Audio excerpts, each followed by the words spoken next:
বন্ধুরা, আসসালামু আলাইকুম। আশা করি সকলে ভালো আছেন। ইজি সিম্পল সলিউশনের পক্ষ থেকে আপনাদেরকে জানাই স্বাগতম। আমরা অনেকেই অনেক ধরনের ফোন ইউজ করে থাকি, অনেকে অনেক ব্র্যান্ডের ফোন ইউজ করে থাকি।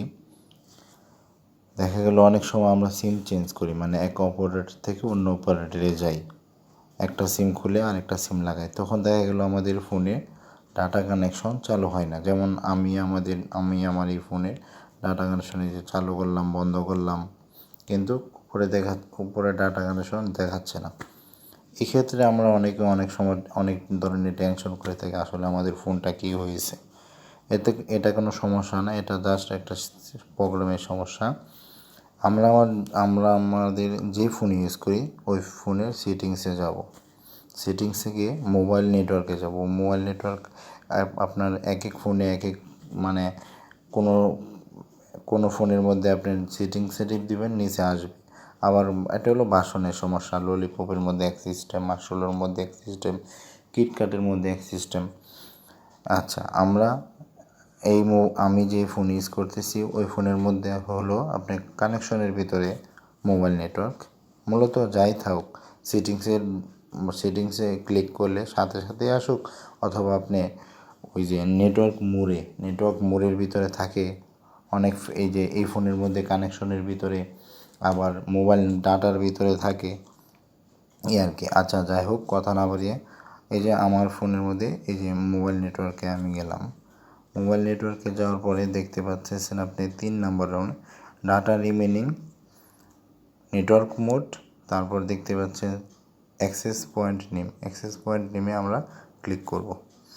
ক্লিক করার পরে এখানে দেখতে পাচ্ছেন অ্যাডে ক্লিক করব। অ্যাডে ক্লিক করলে এখানে দেখতে পাচ্ছেন নেম, এপিএন, হ্যাঁ আসছে।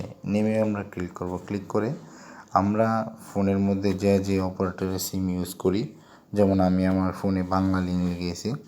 আপনারা যে ফোনে ইউজ করেন, যে সিম ইউজ করেন ওই সিমের নাম এখানে লিখবেন।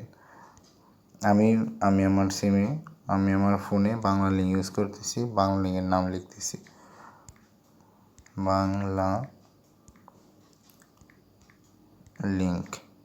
বাংলা লিঙ্ক স্পেস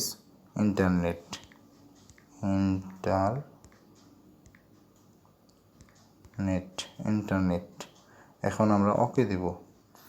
ওকে দিয়ে আবার এপিএনে ক্লিক করব। এপিএনে ক্লিক করলে এখানে দিবেন MMS। এইগুলা যে সিমে ইউজ করেন, আমরা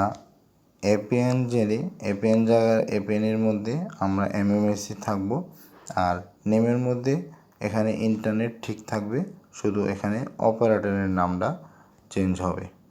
শুধু বাংলা লিঙ্ক বা রবি বা গ্রামীণ যে সিম ইউজ করেন, এখানে শুধু অপারেটরের নামটা চেঞ্জ হবে, আর ইন্টারনেট আর MMS ঠিক থাকবে। আচ্ছা, এখন আমরা এখান থেকে এটাকে সেভ দেব। সেভ দিয়ে তারপর দেখতে পাচ্ছেন এখন আমি ডাটা কানেকশন চালু করলাম। এই যে দেখেন ডাটা কানেকশন চালু আছে। এই যে আমার এটাকে বন্ধ করলাম, আবার চালু করলাম। এখন দেখতে পাচ্ছেন এই যে কর্নারে ডাটা কানেকশন আমাদের চলে আসছে।